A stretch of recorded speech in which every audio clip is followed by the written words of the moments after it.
Yeah, I mean, like at the very beginning, we basically didn't pick. We just Yeah. were like with our network, Okay. with friends, previous collaborators, people that we worked with before, as like any meetups or whatever. And we are very, very passionate at the time. Like the ecosystem was inexistent. Like Quip just got like the week I started Slite, I started to code the first version of Slite. Quip got acquired by Salesforce for 1 billion, and Notion launched their V1. And they basically like had still 2 years before like being famous. Like, so they were, like nobody in our space. Like they were Confluence, and there was Confluence, and there was Google Docs. That's pretty much it. And they were not like really competing. Found, they were a different world. So we were creating demand. And so what we did was just, going to every team out there and just selling and selling and selling, and just, saying, what do you use for writing? Like, do you share? Like, what are your habits around like writing and sharing and so on? And what we realized is that often people had like the reflex to write things down for themselves, but they didn't share after. And so this promise of saying like, well, do exactly the same, but by default, it will be shared and collaborative and accessible by anyone, was really, really like good. So a lot of people really churned from Google Docs and Evernote at the beginning.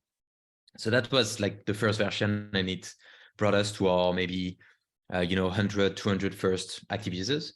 And then like the big kind of like extra push that we had before like going to raise the seed round was we managed to get like a couple of teams that were real teams, like like real companies rather.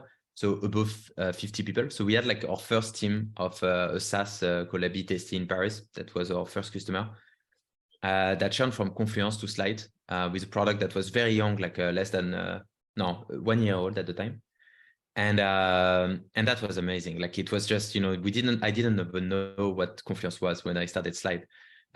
So, having like a real company that had like, like real money, that had a real business problem, churning from an existing solution because to Slite, just because this thing, even if it was there that existed for 15 years, was just so slow and so unintuitive to use, and so full of friction. That was like the biggest validation that we could have. And then we reached this step.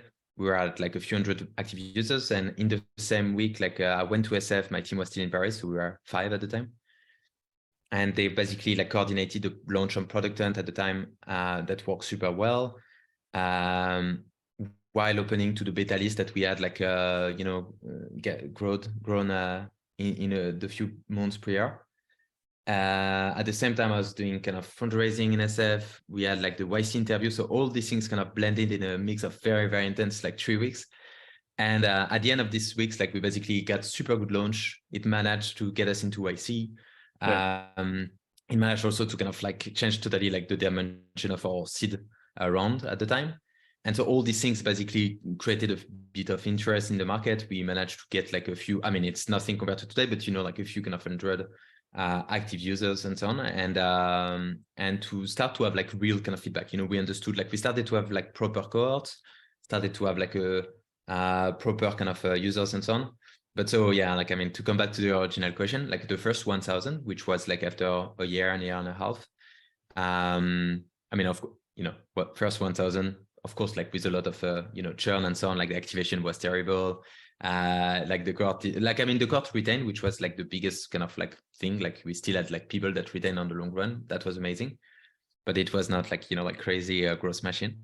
But yeah, like it was just, like very, very organic. And we just learned as we go, like who they were and why they were interested and how to do, replicate this.